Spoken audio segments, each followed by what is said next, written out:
नमस्कार, श्री स्वामी समर्थ। येत्या 3 ऑक्टोबरपासून शारदीय नवरात्रीला सुरुवात होत आहे। यालाच आपण घटस्थापना म्हणतो। हे नवरात्र अश्विन शुद्ध प्रतिपदा ते अश्विन शुद्ध नवमीपर्यंत चालू असतं।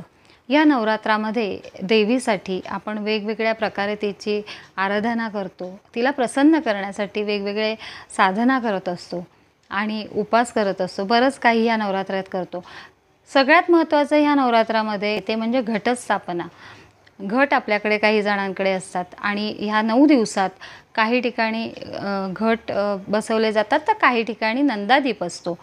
त्याचबरोबर काही लोक 9 दिवसाचे उपास असतात तर काही ठिकाणी उठता बसता म्हणजे पहिल्या दिवशी शेवटच्या दिवशी उपास असतात तर काही ठिकाणी अष्टमीचा उपास असतो।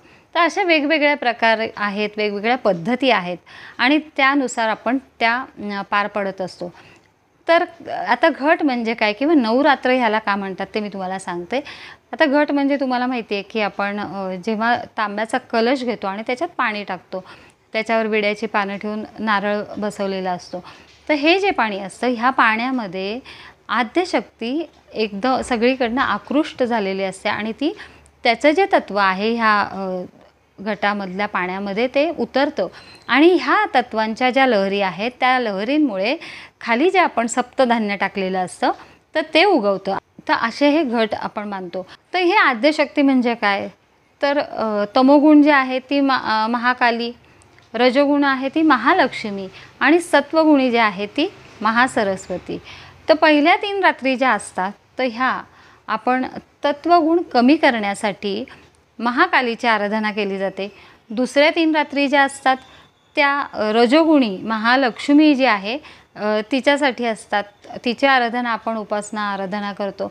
आणि तिसऱ्या ज्या 3 रात्री असतात तर त्या 3 रात्री सत्वगुणी महासरस्वती हिच्यासाठी असतात। अशा या विभागल्या गेलेल्या आहेत 3, 3 आणि 3 अशा या नवरात्री, म्हणून याला नवरात्र सुद्धा म्हटलं जातं।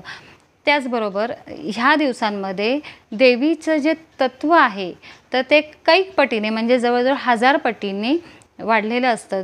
त्याच्या ज्या लहरी आहेत तर त्या 1000 पटींनी वाढलेल्या असतात। मग तुम्ही बघितलं असेल की या नवरात्रामध्ये सगळीकडे आपल्याला एक उत्साहाचं वातावरण दिसतं, एक वेगळी ऊर्जा दिसते। त्याचप्रमाणे स्त्रिया आजकाल आता आपण बघतो की वेगवेगळ्या प्रकारचे रंग ठरवले जातात आणि त्यानुसार आपण ते रंगही रंगाच्या साड्या म्हणा, ड्रेस म्हणा परिधान करतो आणि एक वेगळं एकदम वेगळं ऊर्जित किंवा प्रफुल्लित असं वातावरण आपल्याला ह्या दिवसांमध्ये बघायला मिळतं।